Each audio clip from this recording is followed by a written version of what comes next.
देखिए इस वीडियो में जानेंगे एजी सोमजी सिरप के बारे में। जानेंगे कि भाई ये कब दी जाती है, कौन सी प्रॉब्लम में काम आती है, कितने बड़े बच्चे को दे सकते हैं, कितने दिन तक चलती है, इस पे सावधानी क्या बरते, कहाँ पर नहीं देनी चाहिए, क्या इसके साइड इफेक्ट होते हैं, डोज कितनी होती है।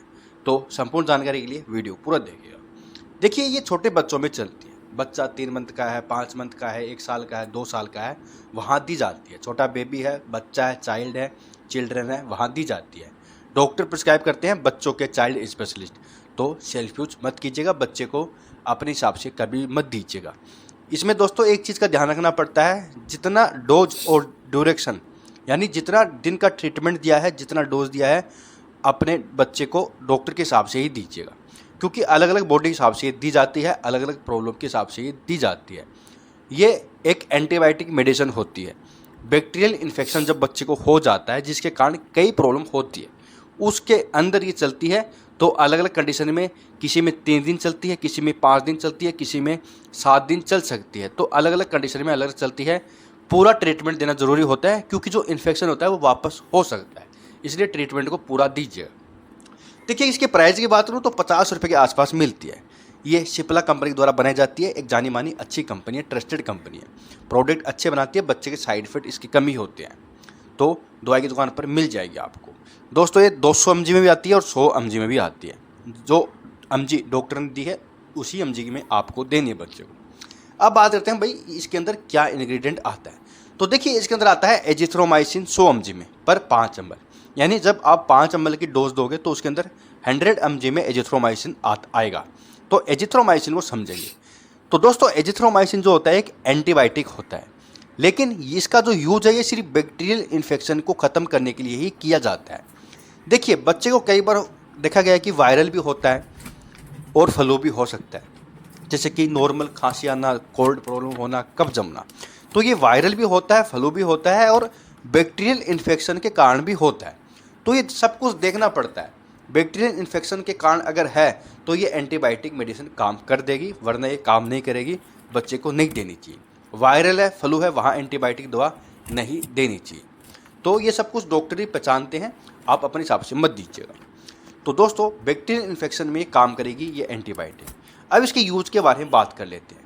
तो इसका जो पहला और सबसे ज़्यादा जो यूज होता है वो थ्रोट इन्फेक्शन में होता है, यानी गले का इन्फेक्शन, टॉन्सिल्स प्रॉब्लम, टॉन्सिलाइट प्रॉब्लम।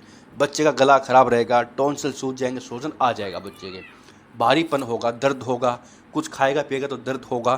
तो उस थ्रोट इन्फेक्शन में ये सबसे अच्छा माने जाने वाला एंटीबायोटिक होता है एजिथ्रोमाइसिन, जो कि बड़े लोगों में भी डॉक्टर प्रिस्क्राइब करते हैं। वहाँ पर 500 mg और 250 mg दिया जाता है, ठीक है। तो थ्रोट इन्फेक्शन में बढ़िया काम करती है। ऐसे ही दोस्तों लंग्स का इन्फेक्शन, जैसे कि निमोनिया बनना, लंग्स के अंदर इन्फेक्शन हो जाता है बच्चे के, वो भी दोस्तों वायरल के कारण भी हो सकता है और बैक्टीरिया के कारण भी हो सकता है। तो वहाँ पर भी जांच पड़ताल करके देखना पड़ता है कि ये जो इन्फेक्शन हुआ है ये कौन सा इन्फेक्शन है, वायरल या बैक्टीरियल इन्फेक्शन। तो बैक्टीरियल इन्फेक्शन होगा तो निमोनिया की प्रॉब्लम में यानी लंग्स के इन्फेक्शन में दिया जाएगा। ऐसे ही दोस्तों कोई कान का इन्फेक्शन हो जाए, कोई आंखों का इन्फेक्शन हो जाए तो उस इन्फेक्शन में भी काम करती है। ऐसे ही दोस्तों अगर कफ जमा है, खांसी की प्रॉब्लम बच्चे को बुखार आ रहा है, ठीक है, उस कंडीशन में भी इस दवा का यूज किया जा सकता है। ऐसे ही कोई स्किन इन्फेक्शन हो गया है तो स्किन स्पेशलिस्ट भी प्रिस्क्राइब कर सकते हैं। हड्डी के अंदर इन्फेक्शन हो गया है, कोई दांत के अंदर इन्फेक्शन हो गया है, या देखा गया है कि कई बार ये यूरिन इन्फेक्शन में भी दी जा सकती है। तो कई तरह के इन्फेक्शन होते हैं। कई बार दोस्तों कुछ गलत चीज़ खाने से बच्चे के पेट में आंत के अंदर इन्फेक्शन हो जाता है, जिसको हम कहते हैं गैस्ट्रो इंटेस्टाइनल इन्फेक्शन। तो उस कंडीशन में भी ये डॉक्टर चला सकते हैं। पेट के अंदर यानी आंत के अंदर होने वाले इन्फेक्शन में भी ये डॉक्टर दे सकते हैं। तो कहने का मतलब है बैक्टीरिया के कारण अगर इन्फेक्शन हो रहा है तो उस बैक्टीरिया को ये मार देता है, उनके प्रोटीन को बनने से रोक देता है, जिसके कारण वो मर जाते हैं। तो बैक्टीरियल इन्फेक्शन में काम करती है, अच्छा काम करती है। अब बात करते हैं भाई इसकी डोज क्या होती है। तो जैसा मैंने कहा वीडियो के शुरू में ही, हर बच्चे की डोज अलग अलग हो सकती है, प्रॉब्लम के हिसाब से हो सकती है। सबसे ज़रूरी चीज़, जो छोटे बच्चे होते हैं, बेबी होते हैं, चाइल्ड होते हैं, उनका बॉडी वेट लेना बहुत ही ज़रूरी होता है, क्योंकि बॉडी वेट के हिसाब से ही मल्टीप्लाई करके डोज इसको डॉक्टर प्रिस्क्राइब करते हैं। तो डोज अलग अलग हो सकती है, दिन में 1 बार भी हो सकती है, दिन में 2 बार भी हो सकती है। तो डिपेंड करता है प्रॉब्लम और बच्चे के बॉडी वेट के ऊपर, एज के ऊपर। साइड इफेक्ट की बात करूँ तो देने के बाद हो सकता है कि थोड़ा बहुत बच्चा वोमिटिंग या नोजिया प्रॉब्लम हो जाए, बच्चे के नहीं उबा करने लगे या वोमिटिंग कर दे बच्चे के दस्त लग सकते हैं, पेट में दर्द हो सकता है, नींद आने में समस्या हो सकती है, लेकिन ये बहुत ही कम चांस में होते हैं, घबराने की बात नहीं है। ज़्यादा बच्चे की तकलीफ हो रही है तो डॉक्टर को बता दीजिएगा, वैसे ऐसा होता नहीं है। तो दोस्तों संपूर्ण रिव्यू था एजी सोमजी सिरप के बारे में। यहाँ तक वीडियो देखने के लिए बहुत बहुत धन्यवाद।